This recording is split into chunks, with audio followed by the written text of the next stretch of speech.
अब काकभूषण कहता है कि मेरी मृत्यु होगी, मैं नरक में डाल दिया गया 1 लाख वर्ष तक।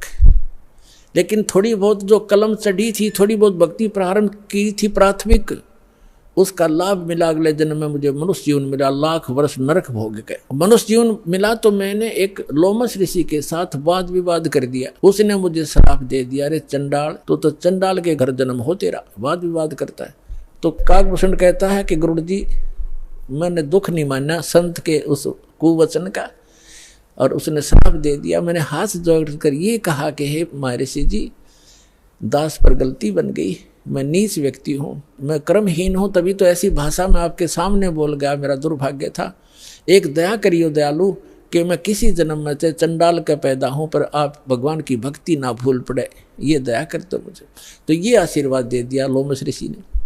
तो सारी कथा बताता है कि फिर मैं क्या हुआ, एक काग के घर जन्म हुआ मेरा। जैसे ब्रह्मा जी हैं, इनका हंस वाहन है, और हंस के साथ एक हंसनी कंपलसरी होती है। तो ब्रह्मा की जो पत्नी सावित्री है, वो हंसनी जब ऋतु पर आई, यानी गर्भवती होने की स्थिति में आई ऋतु पर, तो काग चंड के पास ले गई, कौवा के देवलोक में। उससे मिलन होने से काकभूषण की उत्पत्ति हुई।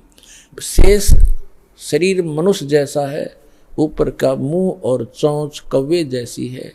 तो वो अब उसने फिर क्या मिला, जब वो काकभूषण के रूप में जन्मा, तब कहते हैं मुझे जोगजीत नाम के एक महापुरुष आकर मिले। वो परमात्मा जैसे दास ने आप पूरे सत्संग में ये निर्णय किया कि वो परमात्मा स्वयं आकर अच्छी आत्माओं को यथार्थ ज्ञान देता है।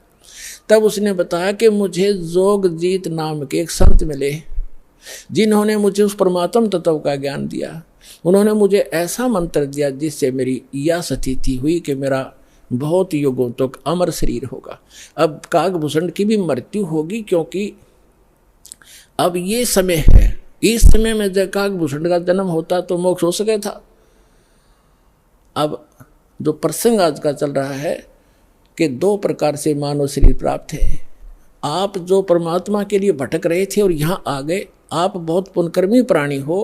पिछले जन्म में भी आप मानव थे, और मानव जैसा स्वभाव है। जहाँ कहते हैं लाइन लगा लो, लाइन लगा लेते हो। जहाँ कहते हैं यहाँ ऐसे बैठ जाओ, वहाँ जाओ, ये करवा लो। तो क्योंकि आप सभ्य हो, और ऐसे व्यक्तियों को शीघ्र ही ज्ञान प्राप्त हो जाता है, शीघ्र ही ढल जाते हैं जैसे संत ढालना चाहता है। आपके मैल घड़े नहीं थे, और जो मैला कपड़ा ज़्यादा होता है धोबी को, उसको ज़्यादा प्रयत्न करना पड़ता है, साफ वो भी हो जाएगा। तो इस प्रकार स्थिति है। जो दूसरी टाइप के व्यक्ति हैं उनके ऊपर भी रजा होगी, क्योंकि जगह जगह भगवान की चर्चा चल रही है, टीवी चल रहे हैं। एक ही घर में 4 सदस्य हैं, 3 ने नाम ले लिया, एक सुनता भी नहीं।